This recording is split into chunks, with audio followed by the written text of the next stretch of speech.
Brasileiro indocumentado é preso em Nova York acusado de estupro de menor de idade. Após ordem de Donald Trump, Chicago se prepara para a Operação Federal de Segurança e Imigração. Brasil contrata escritório dos Estados Unidos para se defender de sanções e proteger interesses. Imprensa norte-americana repercute começo de julgamento do ex-presidente brasileiro Jair Bolsonaro. E começa hoje a busca da multicampeã Marta por mais um título, agora com Orlando Pride.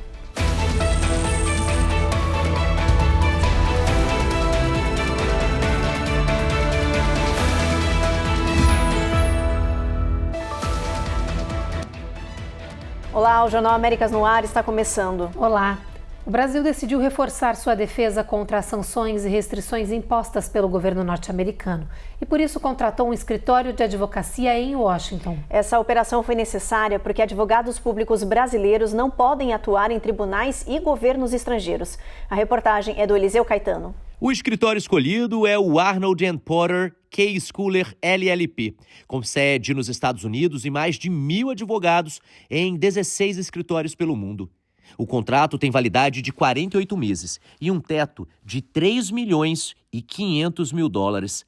A contratação foi necessária porque advogados públicos brasileiros não podem atuar em tribunais e governos estrangeiros. O escritório vai representar o Brasil em litígios e negociações internacionais. A decisão chega em um momento de tensão internacional, incluindo sanções ligadas a casos políticos e governamentais. O governo espera garantir a defesa eficaz do país sem prejuízos financeiros ou diplomáticos. A medida é vista como estratégica pelo governo. Além de proteger ministros e representantes brasileiros, a contratação ajuda a manter relações comerciais e financeiras internacionais. Especialistas dizem que ter um escritório experiente aqui nos Estados Unidos pode fazer diferença na hora de resolver disputas. O contrato abrange ações contra sanções, tarifas, bloqueios de contas e outras medidas que afetem diretamente o país ou seus representantes no exterior. A expectativa é que essa parceria reduza riscos e traços de incerteza para governantes e empresas que atuam internacionalmente. Uma comitiva brasileira formada por entidades e empresários brasileiros já está nos Estados Unidos, em Washington, D.C., para uma audiência no escritório comercial da Casa Branca. A comissão vai representar o nosso país na investigação de práticas comerciais desleais que o governo Donald Trump utiliza para justificar o tarifaço norte-americano contra o Brasil. O presidente Trump está usando a lei de emergência econômica e o argumento de um processo judicial contra um ex-presidente brasileiro para sobretaxar o Brasil. A Casa Branca também abriu uma investigação formal contra o nosso país na chamada seção 301 da Lei de Comércio norte-americano, alegando práticas desleais que estariam prejudicando as empresas norte-americanas e citou como exemplos comércio digital, PIX 25 de março, etanol, propriedade intelectual, tarifas preferenciais e questões ambientais. Amanhã, dia 3, a comitiva brasileira vai ser ouvida no USTR, que é o escritório comercial da Casa Branca que conduz essa investigação. O objetivo é tentar reverter a taxa de 50% aplicada sobre os produtos brasileiros. Além disso, no Capitólio, os empresários brasileiros também vão se reunir com parlamentares, realizar reuniões bilaterais, promover uma plenária com setores públicos e privados para fortalecer o diálogo e buscar estratégias de parcerias econômicas. Apesar dos esforços da comitiva, o governo brasileiro não acredita que as tarifas impostas pelos Estados Unidos serão revertidas. E com o julgamento do ex-presidente Bolsonaro em andamento, o Itamaraty espera que novas sanções sejam anunciadas. Hoje foi o primeiro dia do julgamento do ex-presidente Jair Bolsonaro e outros 7 réus em Brasília. Eles enfrentam 5 acusações criminais, incluindo tentativa de golpe de Estado e organização criminosa armada. O processo foi destaque internacional. O jornal britânico The Guardian apontou que Bolsonaro enfrenta a justiça por suposta tentativa de usurpar a democracia brasileira e que, pela primeira vez, figuras tão poderosas estão enfrentando a justiça do país. Já o americano The New York Times disse que Bolsonaro teve apenas 9 semanas para executar o plano arriscado que pretendia anular a eleição de 2022. e destacou que as provas são contundentes contra Bolsonaro. O espanhol El País e o francês Le Figaro chamaram o julgamento de histórico e salientaram a trama golpista supostamente liderada pelo ex-presidente e seus aliados. E apontaram que essa ação resultou no ataque aos 3 poderes brasileiros em 8 de janeiro de 2023. Hoje foi a primeira sessão do processo. Bolsonaro não compareceu, alegando problemas de saúde. Estão previstas 10 sessões judiciais até o dia 12 de setembro, quando a acusação e defesa devem se manifestar. A seguir, brasileiro indocumentado é preso em Nova York, acusado de estupro de menor de idade. E após ordem de Donald Trump, Chicago se prepara para a Operação Federal de Segurança e Imigração.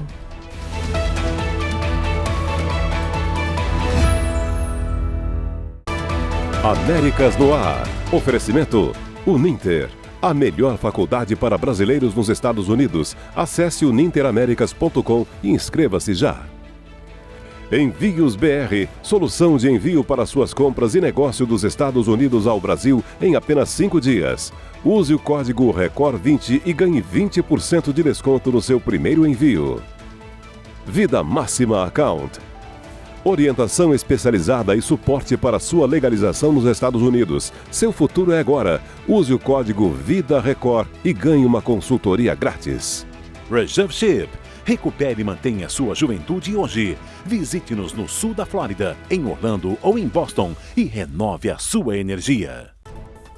Ei, deixa eu aproveitar aqui o intervalo rapidinho. Inscreve no canal, aproveita e deixa aí.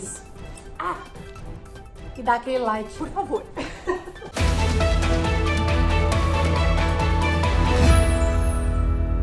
Em Nova York, um brasileiro foi preso no norte do estado acusado de abuso sexual infantil. Ele estava vivendo aqui no país ilegalmente. O brasileiro está sob custódia do ICE e deve enfrentar o julgamento pelo crime aqui no país. Esta é a foto divulgada pela polícia de Cohoes. O brasileiro foi identificado como Márcio Martins Rodrigues, de 35 anos. Ele foi preso em 24 de agosto deste ano, depois que uma investigação apontou o envolvimento do brasileiro em um caso de abuso sexual infantil.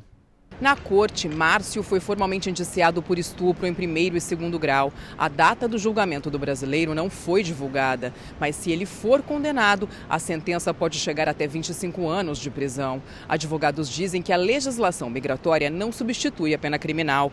Por isso, a expectativa é que ele deva primeiro cumprir a sentença nos Estados Unidos e só então depois deve ser deportado para o Brasil. A polícia informou que esta é a 2ª vez que Márcio Martins Rodrigues é preso no país. Ele chegou a ser deportado no passado, mas voltou a entrar nos Estados Unidos ilegalmente. Não foi divulgado há quanto tempo ele vive no território norte-americano. Em primeiro lugar, ele precisa responder pela parte criminal. A imigração não vai simplesmente deportar ele de volta para o Brasil. Ele, em primeiro lugar, tem que estar presente, para responder pelo crime que ocorreu em solo americano, antes da imigração poder tomar qualquer tipo de ação no caso da imigração dele. Agora, claro, ele cometeu o crime em Nova York, ele foi preso em Nova York, então ele vai cumprir, não somente ele vai ser julgado, mas ele vai cumprir a pena dele em Nova York. Pelo menos 54 pessoas foram baleadas em Chicago neste final de semana prolongado. Isso de acordo com o Departamento de Polícia da cidade. O presidente Donald Trump voltou a criticar a violência em Chicago e a expectativa de que essa seja a primeira cidade após a capital a ser federalizada. No mês passado, o governo Trump convocou tropas federais para tomar Washington, D.C. E agora, Chicago está na mira. We will continue to go after the worst of the worst across the country, like President Trump has told us to do. Segundo a Casa Branca, a tomada das ruas de Chicago pelo Exército podem começar no fim desta semana. Have not called the city of Chicago or anyone else. So it's clear that in secret they're planning this, well, it's an invasion with US troops if they in fact do that. O governador de Illinois disse que até agora não foi procurado por Trump para tratar do assunto. E ele disse que vê a invasão de Chicago como um plano absurdo e feito por debaixo dos panos. Agora, diante das ameaças do governo federal, como uma forma de se adiantar para proteger a população imigrante, o prefeito de Chicago, Brandon Johnson, assinou neste final de semana uma ordem executiva que determina que a polícia está proibida de colaborar com agentes federais, como os de imigração. Quanto aos moradores de Chicago, as opiniões são diversas. No offense to the president, but we actually need someone that's in this community. The residents deserve more. They deserve to feel safe. A secretária de Segurança Interna, Kristi Noem, disse que Boston e São Francisco são outras 2 cidades que devem ser alvo da Casa Branca em um futuro próximo. Hoje, em coletiva na Casa Branca, o presidente Trump anunciou que vai recorrer ao Supremo Tribunal Federal. Ele defendeu o direito, como presidente, de aplicar tarifas a qualquer país parceiro comercial. O Matias Brotero tem as informações. Donald Trump voltou a criticar uma decisão de um tribunal de recursos que considerou a maioria das tarifas recíprocas que ele impôs a diferentes países como ilegal. O republicano afirmou que o governo irá à Suprema Corte amanhã para pedir que a decisão sobre o caso seja acelerada e disse que sem os tributos, os Estados Unidos vão enfrentar sérios problemas. O presidente ainda afirmou que muitas das pessoas por trás do processo são de países estrangeiros. Durante a coletiva de imprensa, Donald Trump disse ainda que não sabia que no fim de semana comentários circularam nas redes sociais dizendo que ele havia morrido por estar há alguns dias sem fazer uma fala pública. Durante a coletiva de imprensa, o republicano rebateu os rumores, classificando as publicações como falsas e destacando que se manteve ativo durante o fim de semana e o feriado do dia de trabalho.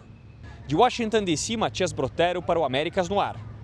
No Oriente Médio, Israel alertou os palestinos para se deslocarem do sul da faixa de Gaza para evitarem um confronto. É que as tropas israelenses se preparam para a tomada total do enclave palestino.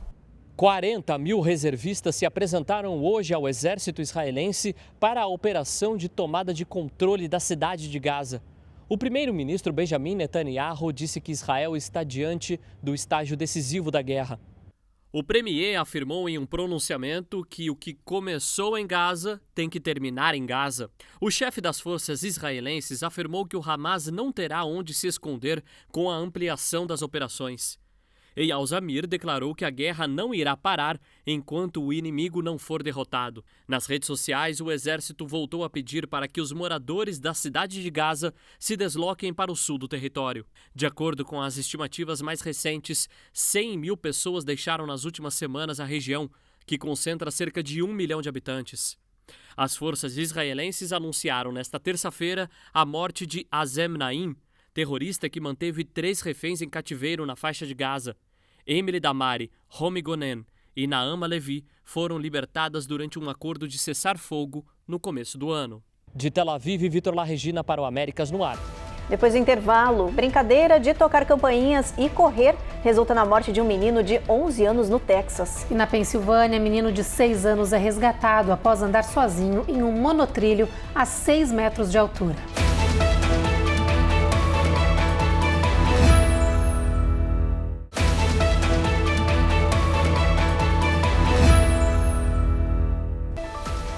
Uma investigação de homicídio está em andamento em Nevada após as autoridades informarem que um homem foi encontrado morto no festival Burning Man. A vítima foi localizada na noite de sábado, deitada em uma poça grande de sangue, segundo relatos das autoridades. O departamento do xerife local disse que o corpo estava em um acampamento do evento. A causa da morte ainda não foi revelada e a vítima já foi identificada. As autoridades descreveram a morte do homem como um crime singular e toda a investigação segue sob sigilo. O Burning Man é um dos mais populares festivais de artes e música dos Estados Unidos. Em Houston, no Texas, uma brincadeira de criança terminou em tragédia. Um menino de 11 anos foi morto a tiros. É que o garoto e os seus amigos estavam tocando as campainhas das casas e correndo, até que um morador de uma das residências se irritou e reagiu da pior maneira possível. Foi nesta rua que tudo aconteceu. Pouco antes das 11 da noite de sábado, o menino e os amiguinhos estavam tocando as campainhas das casas e correndo pela vizinhança do leste de Houston. Mas durante a pegadinha, um dos moradores se irritou e saiu armado. Eles estavam brincando de Ding Dong Ditch e, nesse momento, a pessoa saiu de dentro de casa e atirou, disse a policial. As autoridades informaram que o morador correu atrás dos meninos na rua e disparou várias vezes. Um dos garotos, de 11 anos, foi atingido pelas costas e acabou morrendo no hospital. O homem responsável pelos disparos foi levado para interrogatório e liberado pouco depois. A polícia disse que uma investigação foi aberta e que o morador deve ser acusado de assassinato, já que não há como alegar legítima defesa nem defesa de propriedade, porque o tiro foi disparado na rua, bem longe da casa. A polícia alertou os pais para orientar os filhos sobre os riscos desse tipo de brincadeira popular e também sobre os desafios lançados nas redes sociais, que estão levando jovens a chutarem portas das casas e saírem correndo em vários estados do país. O feriadão foi de um tremendo susto para uma família na Pensilvânia. Eles estavam em um parque de diversões quando o inesperado aconteceu. Pois é, eles se perderam do filho de 6 anos de idade e quando se deram conta, a criança corria um perigo e tanto. O menino escalou uma estrutura de 6 metros de altura e passou a caminhar sozinho por cima de um monotrilho, sem qualquer segurança. Quem estava ao redor acabou se desesperando até que um homem conseguiu subir no telhado de um quiosque próximo e conseguiu alcançar o menino. Os pais da criança nem viram o que aconteceu porque estavam reportando o sumiço do pequeno às autoridades. A família só se reuniu uns 20 minutos depois. Um porta-voz do parque contou que o menino acessou uma área apenas para funcionários e, por isso, conseguiu subir no monotrilho. Agora a gente muda de assunto para falar de saúde. Quase 1 em cada 4 adultos nos Estados Unidos relatam conviver com dor crônica. Os médicos explicam que esse tipo de condição é caracterizada quando a dor dura 3 meses ou mais e impacta a qualidade de vida de uma pessoa. Lidar com dor crônica esperando apenas que o dia passe logo é uma batalha. It just prevents them from working, prevents them doing a lot of the things that they like to be doing. O Dr. Brian Brightwaite, do Orlando Health Spine Center, diz que muita gente acaba evitando procurar atendimento com medo de ser direcionado para uma cirurgia. Surgery is kind of that last resort. A cirurgia é o nosso último recurso e, estatisticamente, mais de 80% dos pacientes com dor crônica melhoram sem precisar dessa intervenção, diz o médico. Ele explica que o primeiro passo para aqueles pacientes com dor crônica nas costas ou no pescoço é chegar à raiz do problema, e isso começa com um raio-x para verificar o alinhamento da coluna. Se mais informações forem necessárias, exames de imagem avançados como ressonância são realizados. Hoje, a maioria dos tratamentos indicados no país para a dor crônica são cuidados quiropráticos, massagem terapêutica, acupuntura, uso de anti-inflamatórios e relaxantes musculares. And provide some benefit there from a health perspective. A seguir, Brasil é campeão mundial de surf com o Iago Dora. E começa hoje a busca da multicampeã Marta por mais um título com o Orlando Pride.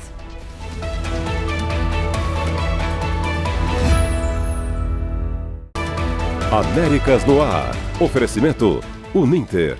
A melhor faculdade para brasileiros nos Estados Unidos. Acesse uninteraméricas.com e inscreva-se já.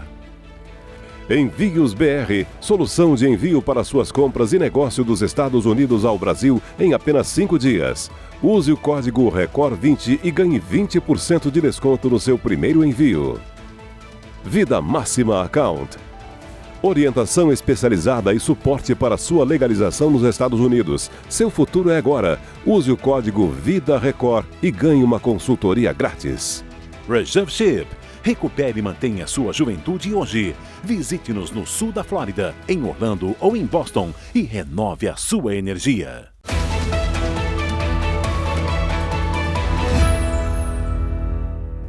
O final de semana prolongado com Labor Day foi de eventos climáticos diversos no país. A situação mais grave ocorreu no Texas, onde chuvas intensas e inundações fizeram vítimas fatais. Caiu muita água no estado do Texas. Na área de Houston, moradores chegaram a ser pegos de surpresa com a velocidade que as ruas ficaram inundadas. Hoje foi dia de limpeza para quem teve a casa invadida pela água. Em San Antônio, a polícia confirmou que encontrou em um riacho os corpos de 2 pessoas que estavam desaparecidas desde o começo das chuvas. Amigos relataram que ambos viviam em situação de rua e, segundo as autoridades, acabaram sendo levados pela inundação na noite de domingo. Perto dali, no estado do Arizona, a tempestade foi outra, de areia. Mais uma vez, cidades inteiras enfrentaram ventos fortes e nuvens de poeira que derrubaram a visibilidade em estradas e aeroportos. Já no estado vizinho, na Califórnia, o perigo estava no mar.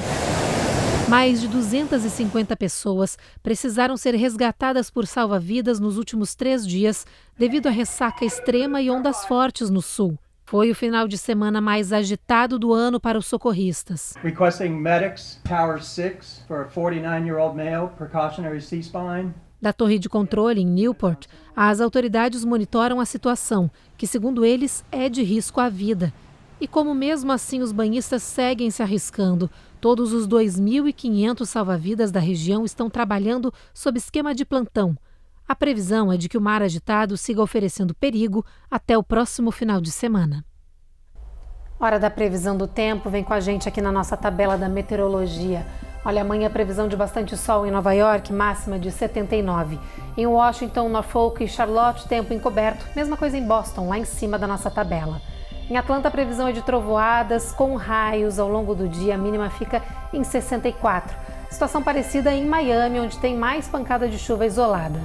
Em Houston, a gente tem o sol brilhando o dia inteiro, sem nuvens ao longo do dia, aí mínima de 74, máxima de 94. San Antônio e El Paso também vai ter sol brilhando. Já em Albuquerque, a gente tem previsão de chuva. Phoenix, tempo encoberto, a mesma coisa em Las Vegas, por lá a máxima é de 94. São Francisco e Salt Lake City, a gente também tem sol entre nuvens, com mínima de 60 e São Francisco, máxima de 70. A gente fala agora de esporte porque o Brasil fez bonito nesse final de semana prolongado em diferentes modalidades. Pois é, o principal destaque foi o AmeriCup. A seleção brasileira de basquete masculino conquistou o título de campeã e encerrou um jejum de 16 anos. A final do basquete foi entre Brasil e Argentina, um clássico que foi equilibrado desde o início, mas no final a amarelinha levou a melhor, venceu os adversários por 55-47. O armador Iago Santos foi o maior pontuador da partida. A vitória da Copa América de basquete teve gosto de revanche. Há 3 anos a seleção brasileira perdeu esse título para os hermanos em Pernambuco. Já no surf, Iago Dora, de 29 anos, conquistou o título mundial de 2025 em Fiji. O brasileiro superou o norte-americano na final masculina com uma precisão e manobras radicais que surpreenderam. Dora é conhecido por ter um estilo próprio arrojado com uma variedade de manobras aéreas de alto risco. Foi essa performance que fez ele levar o título de melhor do mundo pela primeira vez na história. A camisa 10 da seleção brasileira, Marta, vai em busca de mais um título aqui nos Estados Unidos. Pelo time da Flórida, Orlando Pride, ela vai disputar pela primeira vez a CONCACAF.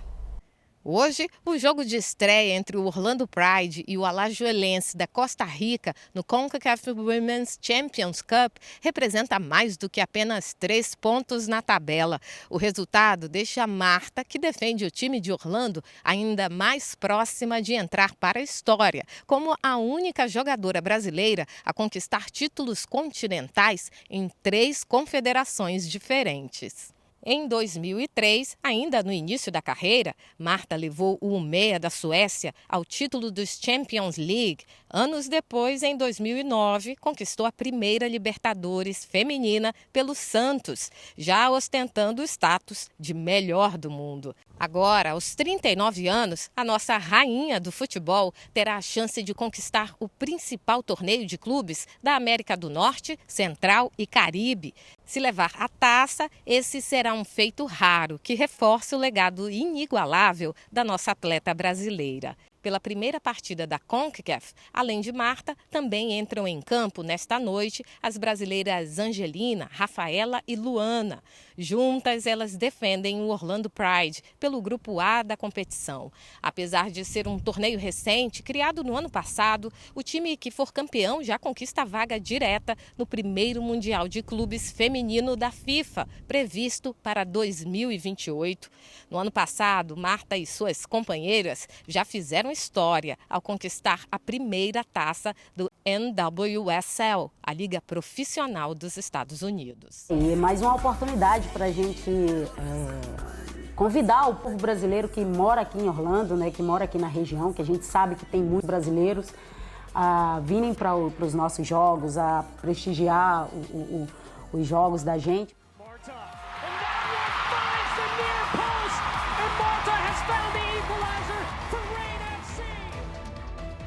Jornal Américas no Ar de hoje termina agora. A gente espera vocês na próxima edição. Até lá. Até.